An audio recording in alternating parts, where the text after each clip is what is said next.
tarde, que será sobre controle social na atenção primária. E gostaria de, antes da gente dar início e chamar os nossos palestrantes de hoje, eu gostaria de passar alguns recados, né? O primeiro deles é agradecer, então, a presença de quem já está aí assistindo, lembrando que nossa atividade, ela está sendo gravada e ela pode ser acessada futuramente, divulgada entre seus pares. Gostaria de lembrar-los que nós já estamos com o calendário de web palestras disponível no novo site do Telesaúde, então vocês podem acessar a agenda até julho, que já está toda fechada. Gostaria de lembrá-los também de usar a nossa ferramenta, que é bastante importante e conveniente para quem está fora aqui da proximidade de Vitória, que é a teleconsultoria síncrona. Então, nós estamos aqui com 2 teleconsultores, telereguladores, que vão ler a sua pergunta, a sua dúvida com relação ao processo de trabalho ou de clínica médica e responder para vocês em 72 horas. A partir dessa semana, nós também estaremos trabalhando com a teleconsultoria síncrona e ginecologia e obstetrícia. Então, dúvidas dessa área de especialidade também podem ser retiradas através de uma teleconsultoria síncrona, ou seja, em tempo real. Vocês podem entrar pelo site, tem um guia de orientação de passo a passo para você encaminhar a sua demanda, e você pode marcar um horário com esse profissional de ginecologia e obstetrícia, e você vai ser atendido ao vivo para responder as suas dúvidas. Gostaria de lembrar vocês que é muito importante que a gente se identifique, né, as pessoas que estão assistindo essa atividade, que se identifique colocando o nome completo, o município, a categoria profissional, unidade de saúde. Se tiver mais que uma pessoa na sala, por favor, liste todas as pessoas e não esqueçam que há necessidade de a gente ter o CPF. Então, mande para a gente o CPF também. Lembrando que é muito importante para que vocês recebam os certificados, né, que vocês estejam bem identificados, mas também porque é um indicador importante para a gente saber quem é a regional que está assistindo, né, quem é o público que está assistindo, para que a gente possa elaborar outras atividades que vão de encontro às necessidades das áreas de vocês. Bom, dito isso, então eu gostaria então de hoje apresentar as 2 pessoas que estão aqui hoje. Agradeço a presença, então, hoje do Alexandre Fraga e do Anselmo Dantas. O Alexandre Fraga é secretário executivo do Conselho Estadual de Saúde e Anselmo Dantas é sanitarista da CESA e também doutorando na área. Então, sejam bem-vindos. Eu passo a palavra agora para o doutor Alexandre, que deve começar a apresentação. Bom, boa tarde a todos. É um prazer, doutora Carmen, doutor Anselmo, estar aqui, né, nessa teleconferência hoje. Vamos dialogar um pouco sobre o controle social, a participação popular na atenção primária. Boa tarde a todos, boa tarde a doutora Carmen, boa tarde a doutora Alexandre Fraga, nosso secretário executivo, e que tenhamos uma ótima web conferência.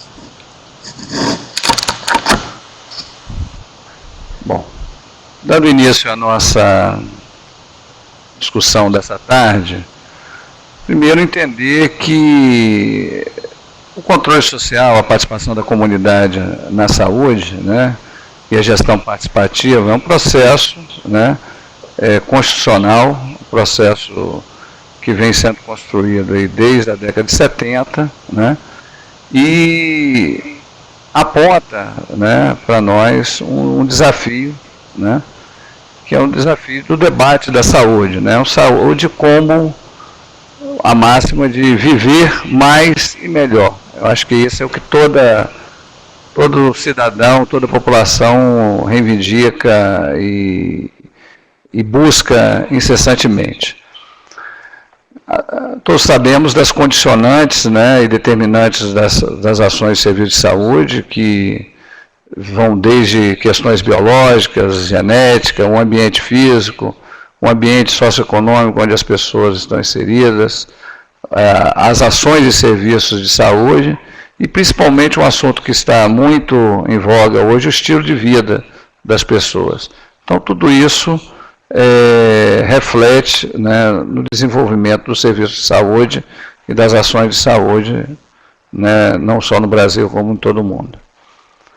O SUS, né, é um sistema constituído a partir da Constituição de 1988, aonde trouxe, né, em um dos seus princípios a saúde como direito de todos e dever do Estado, e o sistema ele vem no sentido de regular, fiscalizar, controlar e executar as políticas de saúde, né, e tem como os objetivos identificar nessas condicionantes e determinantes da saúde, formular a política econômica e social para diminuir os riscos de doença e outros agravos, e assistência por ação de promoção, proteção e recuperação da saúde.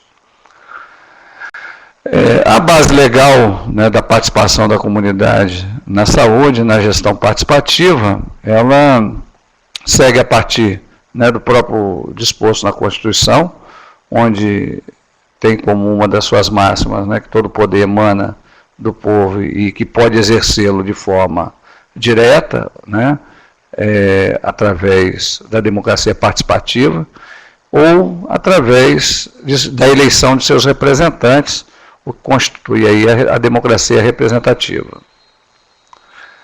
A ordem social, né, tem como base, né, o primado do trabalho e com o objetivo o bem-estar e a justiça social. Isso é o que determina aí o artigo 193 da Constituição. A participação da comunidade na saúde, né, coloca como competência do poder público organizar a Seguridade Social, né, com base nos seguintes objetivos: o caráter democrático e descentralizado da administração, mediante uma gestão quadripartite, ou seja, com a participação dos trabalhadores, dos empregadores, dos aposentados e do governo nos órgãos colegiados. Está descrito no artigo 194, inciso 7º, e esse é um elemento fundamental, né? É a base de tudo, e a base, né, que se constrói a participação popular também no sistema de saúde. Ainda a participação da comunidade na saúde são as ações de serviço de saúde devem ser organizadas, né, dentre outras, com a seguinte diretriz, que é a participação da comunidade, ou seja, ouvir, permitir a participação da sociedade na definição de todas as diretrizes, né, para o Sistema Único de Saúde funcionar.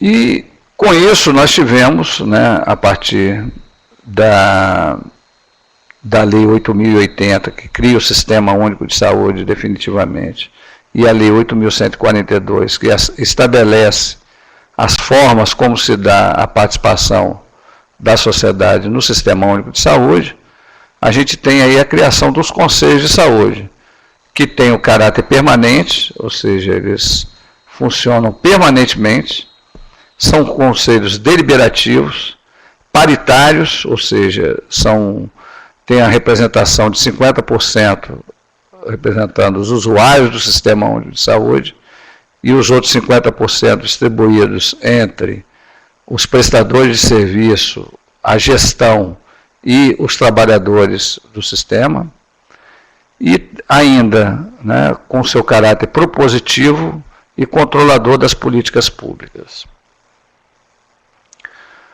A nova, né, legislação do SUS, né, a Lei Complementar 141 de janeiro de 2012, aponta novos desafios para esse sistema, né, novos desafios para essa participação popular dentro do Sistema Único de Saúde. Esse é um movimento que vem desde a época, né, da EC 29, da Emenda Constitucional 29, que estabeleceu uma fonte de financiamento para o Sistema Único de Saúde, e a Lei Complementar 141 coloca algumas obrigatoriedades, né, algumas responsabilidades a mais para o Conselho de Saúde, na fiscalização e no controle das políticas através de alguns instrumentos de gestão que a gente vai ver a seguir. Os papéis do Conselho após a Lei Complementar 141 nos coloca, né, na aprovação da Programação Anual de Saúde, né, para que seja feito, né, a Lei de Diretriz Orçamentária. Ele aprecia o projeto, né, os projetos de educação permanente, os indicadores de qualidade, o CIOPS, que é o Sistema de Informação de Orçamento Público de Saúde, e o próprio Fundo de Saúde, onde estão alocados todos os recursos para serem disponibilizados ao sistema. Delibera sobre as diretrizes e prioridades, tanto para o plano plurianual, né, e lei de diretrizes orçamentárias, como para a lei orçamentária anual. Avalia a gestão do sistema, né, através dos relatórios quadrimestrais e do relatório de gestão, com a indicação de medidas corretivas ao chefe do Executivo, né. Emite parecer sobre o relatório anual de gestão, dizendo se ele está aprovado, se ele foi reprovado, se ele tem recomendações para serem tratadas no próximo período, e ainda auxilia o Legislativo na fiscalização da gestão e cobra da gestão informações dos montantes e outras providências. Ou seja, esse conjunto de medidas que vem com a Lei Complementar 141 ainda é um processo que ainda está em fase de implantação, né?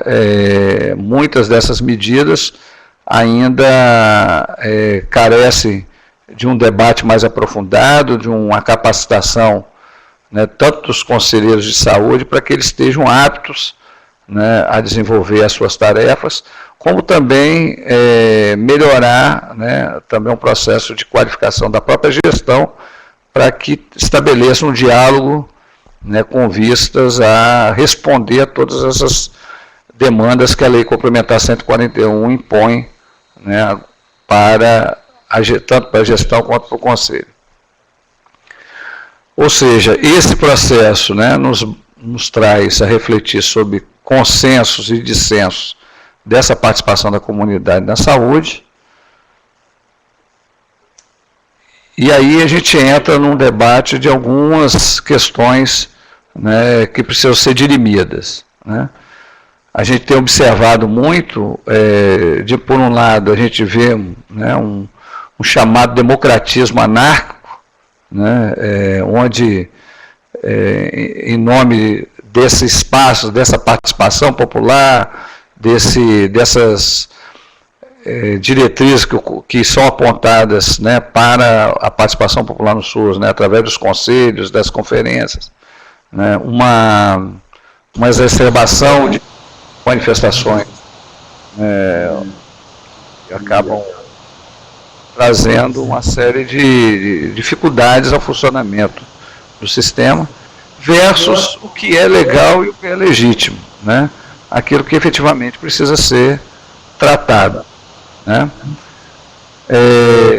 Uma outra questão que precisa ser dirimida também é aquela figura do conselheiro perpétuo, né, versus o rodízio de conselheiros. A maioria dos conselhos colocam a possibilidade de recondução do conselheiro por mais um mandato, né, além daquele que já está sendo exercido. A importância do rodízio de conselheiros vem no sentido de oxigenar, trazer novos atores para a participação popular, né, e quebrar alguns vícios às vezes. É lógico que a experiência adquirida pelos conselheiros, né, no decorrer da sua trajetória, ajuda muito no debate das políticas de saúde, né, mas isso não pode ser também um empecilho. Eu entendo particularmente que essa oxigenação do sistema ela é necessária, e eu tenho certeza que aqueles conselheiros que já estão atuando, né, já há algum tempo à frente dos conselhos de saúde, eles podem contribuir muito em outra seara, né, deixando espaço para novos e, lógico, que retornando quando for possível, né.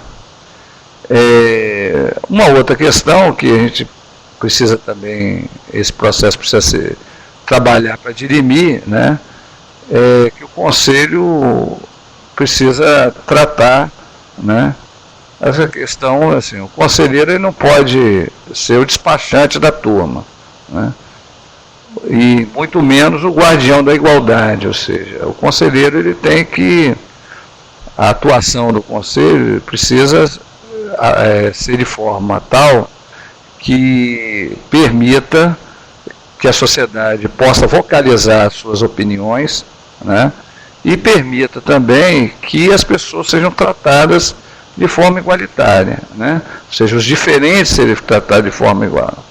Então, a conjugação desses dois itens, elas precisam ser melhor equacionadas. A outra questão é a animosidade versus alianças, né? São importantes alianças? São, ou seja, a gestão, os profissionais de saúde, os usuários, os prestadores de serviço devem comungar de alianças no sentido do desenvolvimento do sistema, né? Tratar o Conselho de Saúde apenas como um campo de batalha, né, não vai nos levar a absolutamente nada. Então, assim, o debate tem que ser feito com muita seriedade, às vezes com muita dureza, mas as alianças são sempre necessárias para se construir alternativas. Da mesma forma, os espaços de participação popular não devem ser um campo de batalha, de guerra, né? A negociação ela é fundamental, né, para que se encontre o bem comum, né? O conselho partidário versus o conselho do todo, ou seja, o conselho ele deve ser, como disse, ele deve expressar o que existe hoje dentro da sociedade. Então, ele tem que buscar abarcar a maior parte dos segmentos hoje que estão dentro da sociedade e das disputas políticas que existem dentro da sociedade. Então, deve ser um conselho do todo. Toda vez que a gente tem um espaço partidarizado, ou seja, não a questão da política partidária tradicional, mas um conselho partidário que só observa um determinado segmento, um determinado setor, né, o prejuízo está colocado para os demais setores, né. A outra questão vai no sentido da permissão ao Conselho versus a obrigação de fazer o Conselho funcionar, né. Ou seja, não é uma questão de condolência ou de concessão da gestão colocar o espaço do Conselho para funcionar. Isso é uma obrigatoriedade legal, né, e que a gestão e todos os demais atores têm que prover, né, de todas as condições necessárias para que funcione bem, né. Ter o espaço do Conselho apenas por obrigação de fazer o Conselho funcionar, primeiro, não é educativo perante a sociedade e traz enormes prejuízos para o sistema, né. Ou seja, ter uma escuta ativa da sociedade, ela nos permite que a sociedade possa, né, estar exercendo seu papel, né, de estar expressando as suas opiniões, e muitas das suas opiniões a gente acaba trazendo bons frutos, né, para o desenvolvimento do sistema.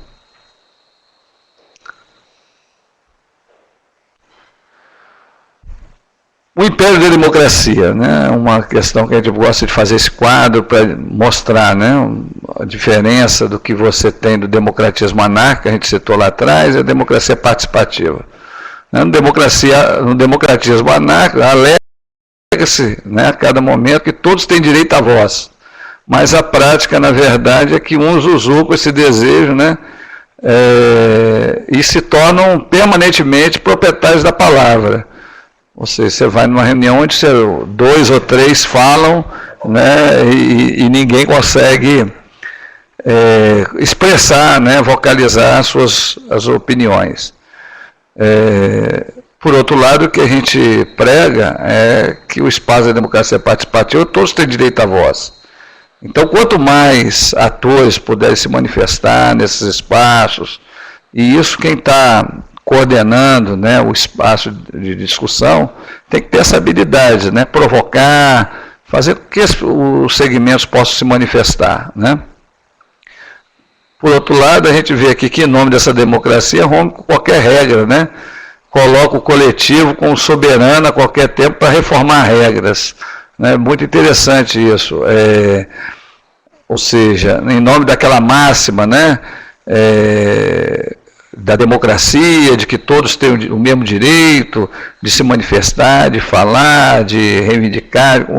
As regras do jogo que foram previamente construídas por esse mesmo coletivo, muitas vezes são colocadas de forma secundarizada, né? E aí você não consegue ter um espaço organizado bem estruturado, né? Ou seja, e na verdade o que é necessário é que todos, né, possam estabelecer as regras, todos possam participar do processo de construção das regras, mas também depois todos devemos cumprir, né, essas regras construídas, a não ser que a gente construa um outro espaço para rever as regras, o que é democrático também. Mas a partir do momento que a regra foi estabelecida, né, se faz necessário que a gente retome esse debate. Qual a nossa escolha, né? A escolha mais interessante, primeiro, seguir a ética do cidadão ou a ética da corporação, né? Qual é a escolha que hoje se faz necessário fazer, né? Ou seja, a grande saída, na verdade, é a gente buscar esclarecer, cooptar mais gente para esse processo e lutar, ou seja, é um processo dinâmico, que sofre revés, né, a todo instante, mas que, como dizia, né, o sábio Gilson Carvalho, um dos grandes protagonistas da participação popular no SUS, é um espaço que a gente precisa lutar cotidianamente para mantê-lo de forma democrática e mantê-lo vivo. E aí, gente, essa é uma homenagem aqui, né? Ou seja, nunca desistir, lutar, lutar e lutar para que o SUS continue funcionando, mesmo com todas as dificuldades que a gente encontra no dia a dia.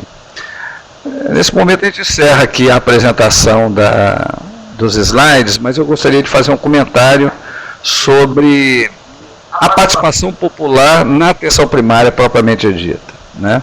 Nós tivemos aqui em Vitória e temos em vários outros municípios já instalados, né, os conselhos locais de saúde, né? É uma engenharia muito interessante que leva para mais próximo da comunidade, né, mais próximo do cidadão, o sistema de saúde e os seus espaços de participação.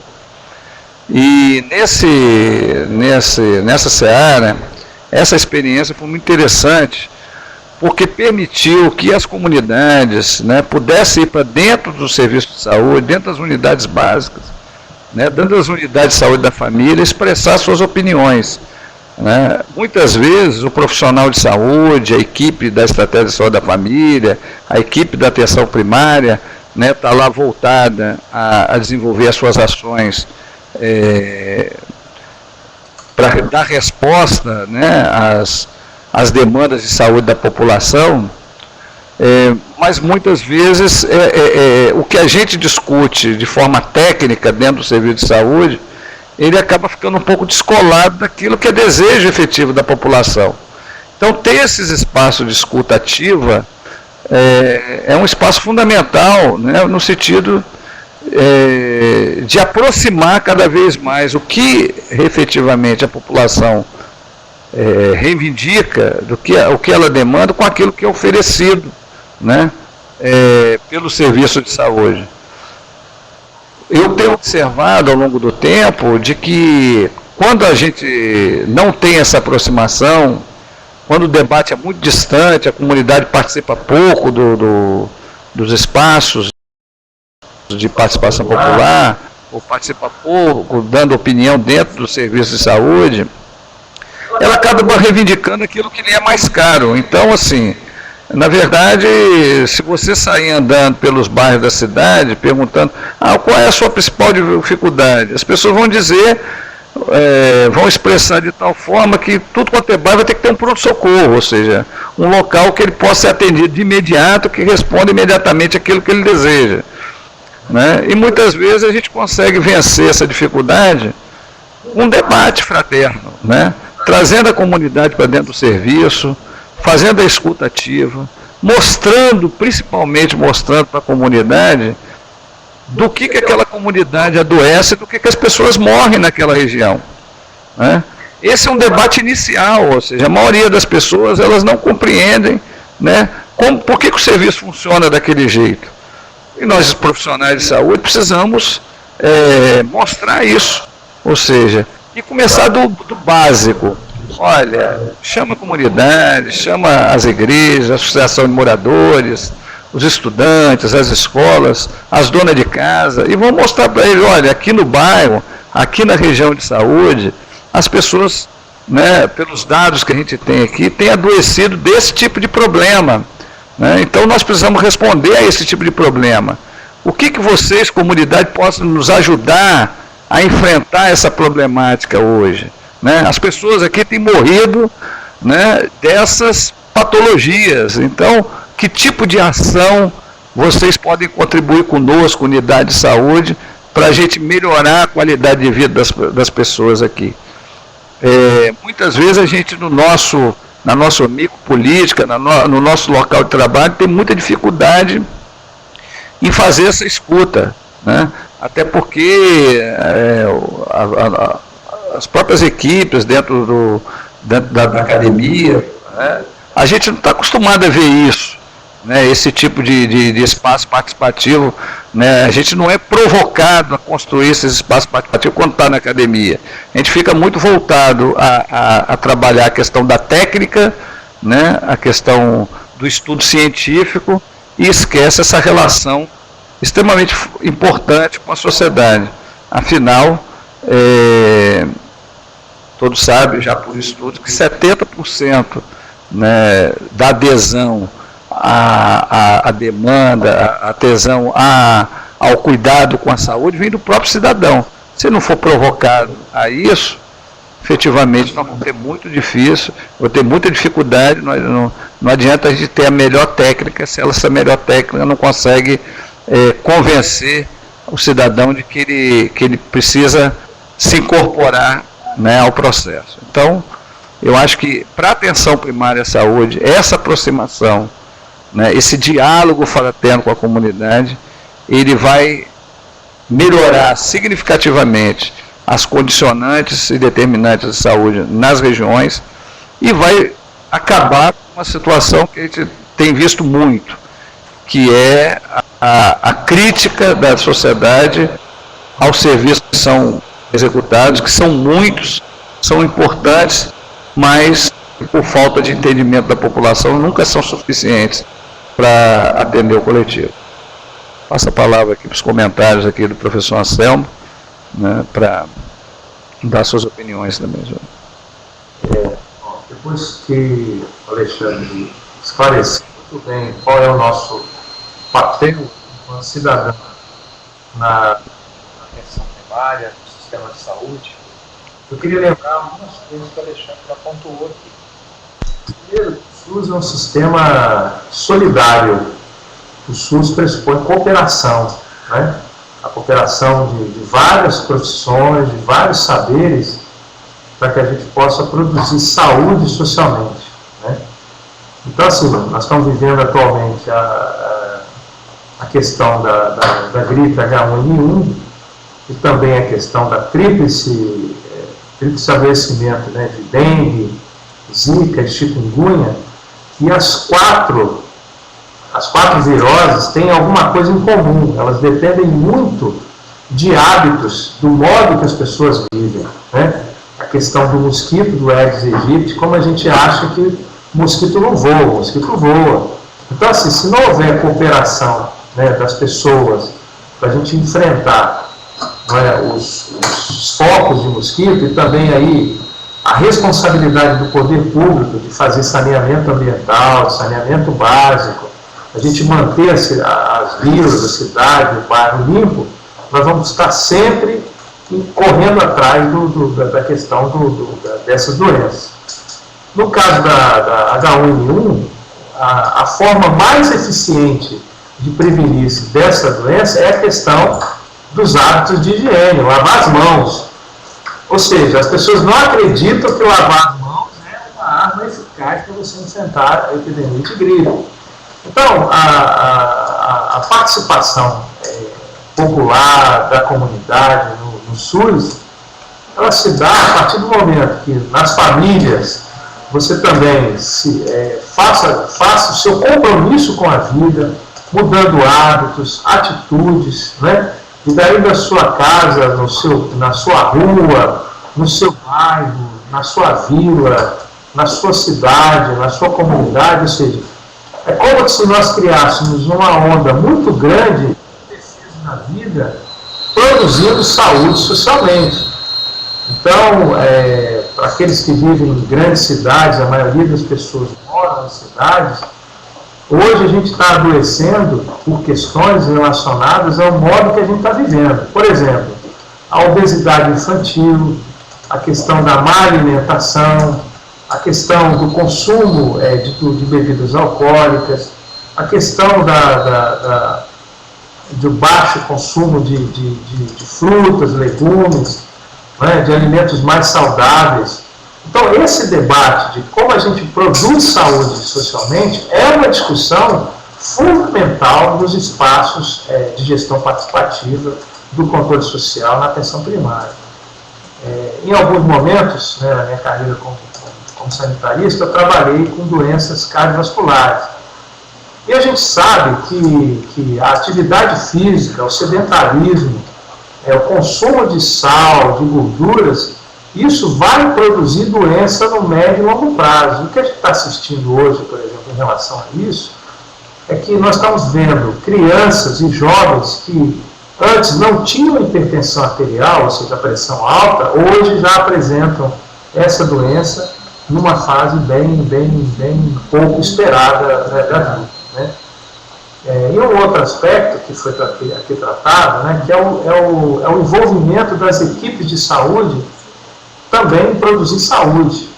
Ou seja, todo mundo pensa que fazer trabalho de atenção primária é uma coisa simples.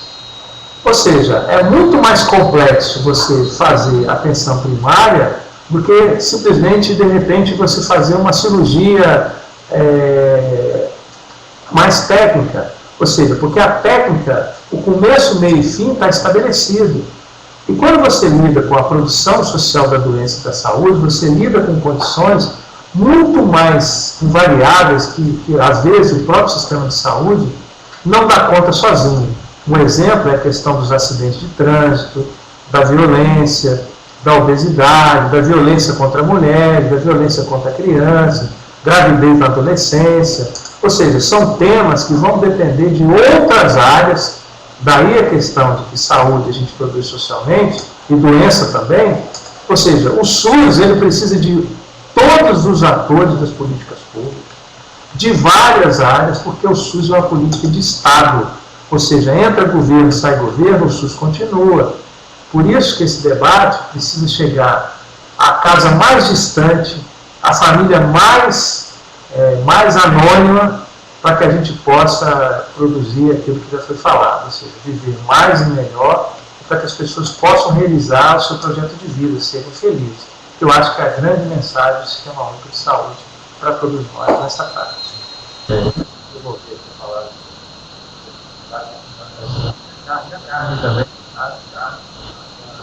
Eu gostaria de ler aqui um comentário, que nós temos aqui alguns comentários, e o doutor Alexandre acho que pode falar alguma coisa que ele já até começou a escrever, né? Uma das fragilidades que observamos na representatividade é que os conselheiros de qualquer segmento às vezes representam a si mesmos, ou quando muito o órgão ou comunidade a que estão vinculados. O que vocês têm de opinião sobre isso e como a gente pode superar essa questão? Na verdade, esse é um problema que a gente encontra no sistema, infelizmente é um dos desvios. Quando ele, pelo menos, representa uma comunidade, um determinado segmento, mesmo que pequeno, ainda é salutar, né? O ruim é quando o conselho representa a si próprio, né? E busca trazer para dentro a sua discussão privada, o seu problema privado, né? Isso é muito ruim. Mas é um processo de evolução, né? A gente sempre tem buscado através, né, de capacitações, né, do processo de educação permanente para o controle social, buscando preparar os conselheiros para que efetivamente represente o coletivo, represente a sociedade, não apenas o seu interesse próprio. É uma dificuldade que a gente tem, infelizmente. Quanto à questão, chamo aqui a discussão, né, que os conselheiros, eles precisam da devolutiva dos debates e discussões no âmbito do conselho para a sua comunidade, para as suas entidades, né? Não pode ele apenas colocar o debate dentro de uma bolsa, do seu bolso, e ficar para si próprio, né? Ou seja, é preciso diálogo. É preciso que ele devolva para a comunidade devolve para ele o que ela espera, o que ela entende, o que ela compreende, e quais são as suas expectativas em relação ao próprio conselho, o papel do conselho, o papel da saúde, a sua necessidade, o que o sistema de saúde pode realizar para que ela alcance níveis melhores de vida, né, de saúde, né, que você está colocando. Um outro comentário é que a importância dessa participação, às vezes as pessoas sabem dessa importância, mas os horários dessas reuniões de conselho, às vezes elas não favorecem tanto a participação, né? As pessoas que trabalham, por exemplo, às vezes elas não têm como participar naquela comunidade. Existe alguma sugestão sobre o horário, a alteração desse horário para que exista maior participação, ou até mesmo alguma lei que vai permitir um abono, falta no trabalho para poder participar mais ativamente da sua comunidade? Na verdade, eu fiz até uma resposta aqui no chat aqui de bate-papo sobre isso. Na verdade, o que precisa ter bom senso, né?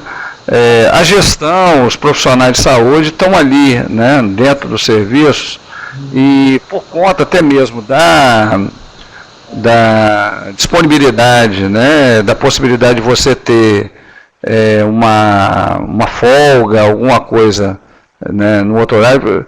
A gente faz muito um paralelo com a campanha de vacina. Quando a gente vai fazer a campanha de vacina, a gente faz no sábado. Por quê? O dia D a gente faz no sábado porque permite a comunidade de ir lá, dos pais levar seus filhos e por aí vai. Por que a gente não pode fazer isso com o Conselho de Saúde? Então, assim, o bom senso que a gente apela é que esses espaços participativos, não só do Conselho Local, mas outros, possa acontecer naquele horário que seja possível para a comunidade participar, né, para que o cidadão possa participar. Até porque a maioria deles trabalha na iniciativa privada, né, gostariam muito de vir dar sua contribuição, mas estão ganhando a vida, né, estão lá no dia a dia no seu ganha-pão e dificilmente poderiam se ausentar do seu trabalho laboral para estar participando desses espaços. Então, o que a gente busca sempre fazer uma reflexão, tanto com a gestão quanto com a representação dos trabalhadores, é para que possam ter esses espaços no momento em que seja favorável a participação da comunidade, né, do usuário do sistema, né, porque sem a presença deles, efetivamente, a gente não consegue ter estabelecido o processo de participação popular. Muito bem, se a gente tiver mais algum comentário, mais alguma pergunta aos palestrantes, vocês podem colocar no chat, eles ainda estão disponíveis para fazer essas respostas. A gente ainda tem um tempinho e Tem mais uma questão aqui. Haveria possibilidade de capacitação de conselheiros pelo Telesaúde? Os usuários participariam? Ana Kelly, você está perguntando para quem é essa?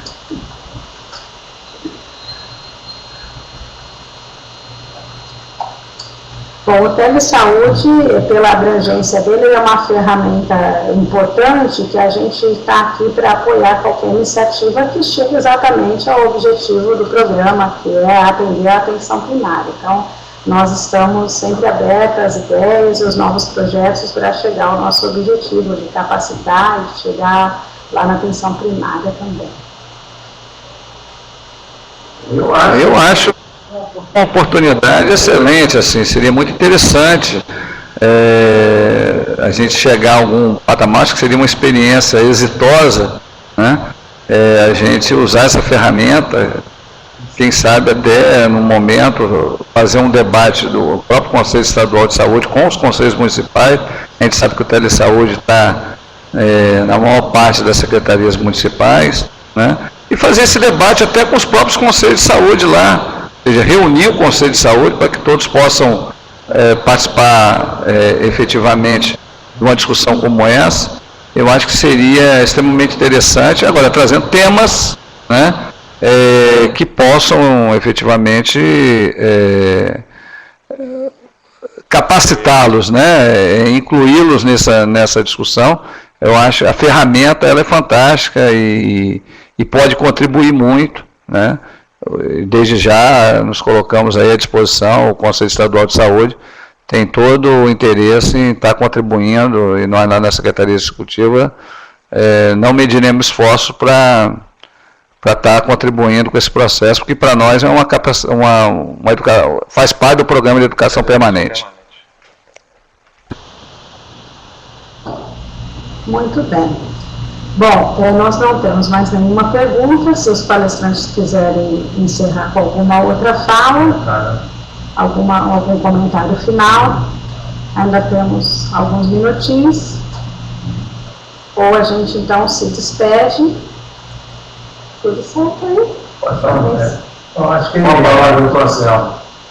Então, parabéns aí pela iniciativa de discutir gestão participativa, controle social, por esse canal, e esperamos que outros debates, outros temas,